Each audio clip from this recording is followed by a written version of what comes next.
Lahat ay napatingin ng bumukas ang pintuan. Napatigil naman ang tibok ng puso ni Danica sa dalawang taong pumasok sa loob ng conference room. Anong ginagawa nila dito? Si Oscar at si Celine. Nagkatinginan sila ni Oscar. Hindi nito inaalis ang tingin sa kanya na parang siya lang ang tao sa conference room. Tumayo ang daddy niya at sinalubong ang mga ito. Nagkamay ang mga ito, pati si Celine ay kinamayan ng daddy niya. Siya naman ay naikuyom ang mga palad. Anong kalokohan ang nangyayari? Aniya sa sarili. Ladies and gentlemen, I would like you to meet the new general manager of Marquez Hotel. My son-in-law, Mr. Oscar Santiago Ruiz. Masiglang pakilala ng daddy niya rito. Parang gusto niyang magwala sa mga narinig. May hinala na siya kanina pero hindi niya pa rin naiwasan ng magulat ng sobra. Naging malilimutin na ba ang daddy niya? Bakit nito ibinigay kay Oscar ang posisyon? Alam naman itong nakaprocess ng annulment nila ng lalaki. Napatayo siya at dahil sa bigla ang pagtayo niya, bumagsak ang upuang kinauupuan niya. Nakalikha yun ng ingay. Dahilan para mabaling sa kanyang atensyon ng lahat. What's wrong? Tanong ng daddy niya. Tiningnan niya ito ng matalim. Do you really want to know Mr. Former General Manager? Sarkastikong sabi niya na ikinatiim ng bagang nito. Humarap ito sa mga taong naroroon para sabihing tapos na ang meeting.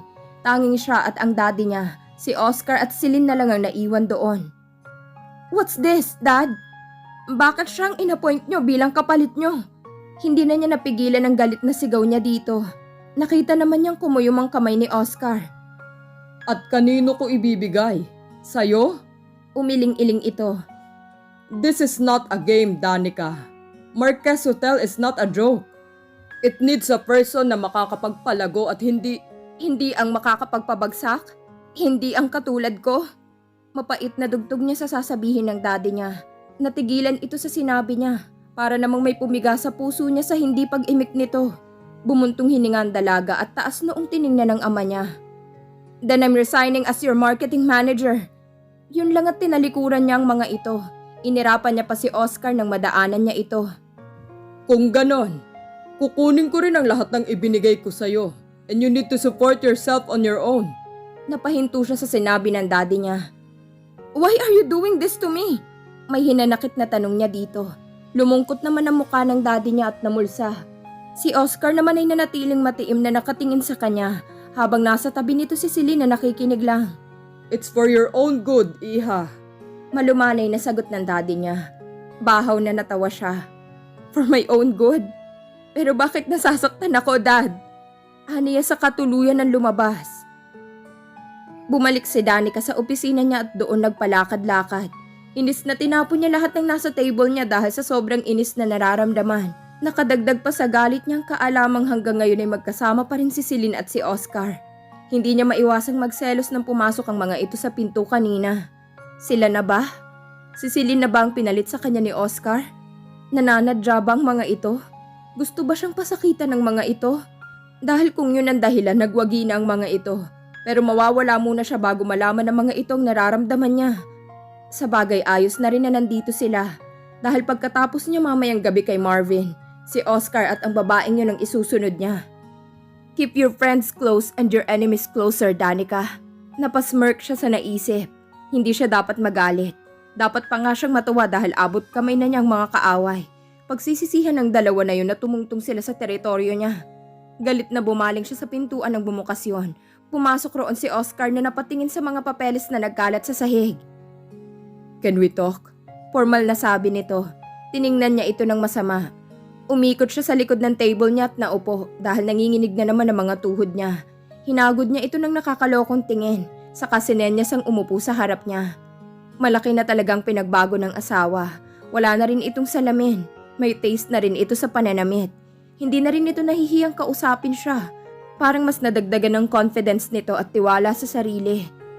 I tried to tell you about this last night. Apologetic na sabi nito. I'm sorry kung nabigla ka sa nangyari. Tumingin si Oscar sa kanya na puno ng pangungulila ang mga mata. She was taken aback. Wala siyang maapuhap na salita. Nanatiling nakatitig siya sa mga mata nito dahil gusto niyang siguraduhin kung hindi siya pinaglalaruan ng mga mata niya. Totoo bang nakikita niya dito? Longing? Napakurap-kurap siya. Is he playing games with her? Pinaglalaruan ba siya nito kaya umaakto ng ganito? Maybe. Maybe gusto nitong makaganti sa kasalanang hindi naman talaga niya ginawa. Kung nakinig kaya ito sa kanya, nasa na kaya sila ngayon? What are you up to? Nagdududang tanong niya kay Oscar. Tumingin ito sa mga mata niya ng diretsyo. I want you back, Danica. Seryosong wika ni Oscar. Biglang nagwala ang puso niya sa narinig. Pero sinaway niya agad ang traidor na puso niya. Hindi siya papayag na mahulog sa panloloko nito. Nginisian niya ito. Why? Akala ko ba ayaw mo na akong makita kahit kailan? Sarkastikong tanong niya dito. May kirot na dumaan sa mata nito nang tignan niya. Akala ko rin hindi ko pala kaya. Napigil niyang paghinga. Nag-init ang mga mata niya dahil sa sinabi nito. Ang sarap pakinggan pero ang hirap namang paniwalaan. Too late. I already moved on. Matatag na sabi niya dito. Kahit pa naguhumayaw ang puso niya na yakapin ito. Hindi naman kita mamadaliin. Sinabi ko lang sa iyo ang plano ko. Para naman makapaghanda ka. Ngumiti ito sa kanya. Dahil gagawin ko ang lahat para maging akin ka ulit, Danica. Tumayo na ito at lumakad sa pinto nang tawagin niya uli. Bakit, Oscar? Niloko kita, hindi ba? Mapait na tanong niya dito. Nilingon siya nito at seryosong tiningnan. Kahit pa ata makihati ako sa iba, ayos lang. Bumalik ka lang sa akin. 5 months without you is like a hollow sphere in the galaxy. Empty. I can't live with it anymore. I want my universe back. Seryosong sabi nito saka binigyan siya ng matamis na ngiti bago tuluyang lumabas. Matagal nang nakaalis ito pero nakatingin pa rin si Danica sa pintuan. Gustuhin man niyang mainis pero kinikilig na naman siya. Martyr ka talaga, Danica. Napapikit na lang siya. She's in big trouble now. Lalo na at mas nangingibabaw ang pagmamahal niya dito kaysa sa galit na nararamdaman niya. Oscar's POV. Nagkausap na ba kayo? Tanong ni Celine sa kanya nang makapasok siya sa bagong opisina niya dito sa Marquez Hotel bilang general manager. Oo. Nakangiting tugon niya. Iniabot nito sa kanya ang kape nang makaupo siya sa swivel chair niya. Itong magiging secretary niya. So, kumusta naman? Naging okay ba? Nagkibit balikat siya. Hindi ko alam. Pero hindi ako susuko na bumalik kami sa dati. Kahit na niloko ka niya? Napabuntong hininga si Oscar. Ganon din ang tanong ni Danica sa kanya. Pati na ang kuya Paulo niya at ang ama ni Danica. Nalaman na ng daddy ni Danica ang lahat pagkalipas ng 2 buwan na naghiwalay sila ng asawa. Kinausap siya nito. Pinakiusapan. Pero hindi na nito kailangan pakiusapan siya dahil bago pa pumunta sa log house ang daddy ni Danica, nakapagdesisyon na siya. Babawiin niya ang asawa. Napakasama niya para isiping makakalimutan niya ito. Pinahirapan niya lang ang sarili niya. Hindi niya kayang mabuhay na wala si Danica. Ano kung niloko siya nito? Ano kung may kahati siya dito? Sinubukan niyang kalimutan ito pero hindi niya naman nagawa. Halos lunurin na niya ang sarili sa alak. Pero pag nagigising siya, ito pa rin na naaalala niya. Kalokohan ang pakikipaghiwalay dito. Dahil nang wala na ito sa tabi niya, mas masakit pala yon kaysa sa naabutan niya itong may kahalikang iba. Hindi agad siya nagpakita dito. Kahit na gustong-gusto niya nang sundan ito sa Manila para magmakaawang balikan siya. Pero nagtiis siya. Hindi siya babalikan nito kung siya pa rin ang boring at nerd na Oscar na nakilala nito. Pinilit niyang baguhin ang sarili, ang pananamit niya at ang pagkilos niya. Pinalaser niya rin ang mga mata niya para hindi niya na kailangan ng salamin. Excited siyang makita itong muli. Kaya pagkadating sa Manila kagabi dumiretso siya sa kondo ni Danica. Hindi naman niya ina-expect na agad natatanggapin siya nito pero nasaktan pa rin siya sa malamig na pakikitungo nito sa kanya. Lalo na nang banggitin nito tungkol sa annulment. Wala siyang balak makipaghiwalay dito. Hindi siya papayag mapaana lang kasal nila dahil yun na lang ang nagbibigkis sa kanila. Tanggap mo kahit may kahati ka sa kanya? Nananan siyang tanong muli ni Celine. Nginitian niya ito. Mas kaya kong tiisin ang sakit ng may kahati kesa ang sakit na wala siya sa tabi ko. Tawagin niyo na akong hibang pero minsan lang akong mabubuhay sa mundong ito. And I want to be with the woman I love, even if it's break me into tiny million pieces, than to live without her in this lifetime. Malala ka na. Naiiling na saad ni Celine. Hindi ba parang tinatapos mo na rin ang ginagawa mo? Minamahal mo siya kahit na alam mong masasaktan ka lang. Hindi mo ba naisip na parang cactus si Danica? Habang dumidiin ang paghawak mo, lalo kang nagkakasugat dahil sa tinik niyon. You will never understand me, not until you fall in love. Natatawang saad ni Oscar dito. Kung masasaktan naman ako dahil sa love, di bali na lang no? Nakaismid na wika ni Celine, saka pinamewangan siya. It's better to love and lost than to have nothing at all. Nakangiting payo niya dito. Desidido na siya at walang makakapagpabago ng desisyon niya. Umiling na lang ito na parang suko na sa kanya. Ikaw nang mapagmahal. Pagsuko nito at itinaas pa ang dalawang kamay. Natawa siya sa sinabi nito. Napailing na lang si Celine sa katwiran ni Oscar. Saksi siya kung paano ito nagpabaya ng maghiwalay ito at si Danica. Gabi-gabi alak ang kaharap nito. Ni hindi na ito kumakain ng ayos. Halos ayaw na ring maligo. Sinamahan niya ito sa log house dahil naaawa siya dito. Kaibigan niya si Oscar. Bukod pa sa malaking utang na loob ng pamilya niya dito at sa mga kabutihan nito. Sa kagustuhan nga nitong makatulong sa kanila, hindi nito ginagamit ang sasakyan nito at nagpapaservice na lang sa tatay niya. Alam kasi nito na nagdadialysis ang isang kapatid niya. Si Oscar ang sumasagot sa pagpapadialysis ng kapatid niya. At para hindi makaramdam ng hiya ang tatay niya dahil sa pagtulong sa kanila ni Oscar, sinabi ng binata na ihatid sundo na lamang ito ng tatay niya kapalit ng pagsuporta nito sa kapatid niya. At aaminin niyang may gusto siya kay Oscar, pero sa nakikita niyang pagmamahal nito kay Danica, tinanggap na niyang hanggang kaibigan lang siya ni Oscar. Hindi niya sinamantala ang kabiguan nito, bagkus ay pinalakas niya ang loob nito at pinayuhan na ayusin ang sarili para kay Danica. Hindi siya makapaniwala na meron palang tao na sobra kong magmahal. Wala na ata itong itinira sa sarili. Umiikot ang mundo nito kay Danica. Sana lang hindi na ito masaktan at matutuhan na ni Danica na mahalin at pahalagahan ang kaibigan niya.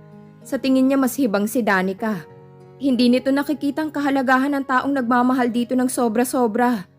Tumingin ulit siya kay Oscar. Halatang masaya ito habang binabasa ang tambak na files sa lamesa nito. Ngayon na lang niya uli ito nakitang nakangiti sa loob ng 5 buwan. Ngayon na lang uli nagkabuhay ang mga mata nito. Danica's POV. Do you know what art exhibit is? Tanong sa kanya ni Travis nang papasok na sila sa art gallery na pagdarausan ng event. No, I don't want to know. Pambabara niya dito. Kanina pa siya inis dito dahil ang usapang 7:30 ay naging 8:30. Buti na lang at hindi ma-traffic. Napakasungit mo. Didn't you know that? Pinaikot nito ang mga mata. Masungit ako dahil sa dami ng sakit na pinagdaanan ko. Tugon niya dito. Tinawanan na lang siya nito at hinapit sa bewang. So bakit nga tayo nandito? Pagkuha na'y tanong nito. Meron akong paintings na dinonate sa art exhibit na to. I want to see Marvin's reaction when he see that painting. Nakangiting saad niya. Interesting. Nilibot niya ang paningin at namataan niyang isang pares na pinagkukumpulan ng mga bisita. Si Marvin at ang long-time girlfriend nito na isang art curator. At siyang nag-held ng event na ito. Hinila niya si Travis sa isang sulok. Kumuha sila ng alak sa nagdaang waiter. Pinagmamasdan niya lang ang mga ito. Nag-umpisa na ang auction. 3 sa pinakamahal na painting ay binili ni Travis. Hanggang sa dumating na ang pinaka-last na painting. Nakatakip pa ito ng pulang tela. Dinala ito sa harap ng stage. Napangisi siya nang makitang lumapit sa tabi ng painting si Marvin. Kinuha nito ang kamay ng girlfriend nito na nagtataka at dinala sa tabi ng painting. Pumailan lang ang violent version ng photograph. Nagdim ang mga ilaw. Nagliwanag ang screen sa stage at nagplay doon ng video clip na naglalaman ng mga pictures ng mga ito. Maraming napasinghap nang lumuhod si Marvin sa harap ng girlfriend nito. Lahat ay natutuwa sa napaka-romantikong tagpo na yon, lalo na nang tanggapin ng babae ang engagement ring. Naghiyawan ng mga tao, habang si Danica ay ine-enjoy ang mga napapanood habang umiinom ng alak. Nagyakap ang magkapareha. Hinapit ni Marvin ang ngayon ay fiancé nito papalapit sa painting. Saka tinanggal ang harang niyon. Napasinghap ang lahat nang makita kung ano ang laman ng painting. Si Marvin at si Danica, in a very intimate moment. Napalingon si Travis sa kanya. Is that you? Tanong nito sa kanya. Ngumiti lang siya. Namatay ang music at napalitan ng video clip ng mga litrato nila ni Marvin. Mga litratong pinasa nito kay Oscar. Kitang-kita niya kung paano ito namutla. Lalo na nang malakas itong sampalin ng kasintahan nito. At iba to sa mukha nitong singsing na isinuot nito kanina. Nagtatakbo ang girlfriend nito palabas. Mabilis na sinundan ito ni Marvin. Ano ang gagawin ni Marvin pag nalaman na siya ang may pakana ng lahat ng yun? At dito na po nagtatapos ang kabanata ng ating kwento. Please like, share, subscribe for more updates. Maraming salamat po.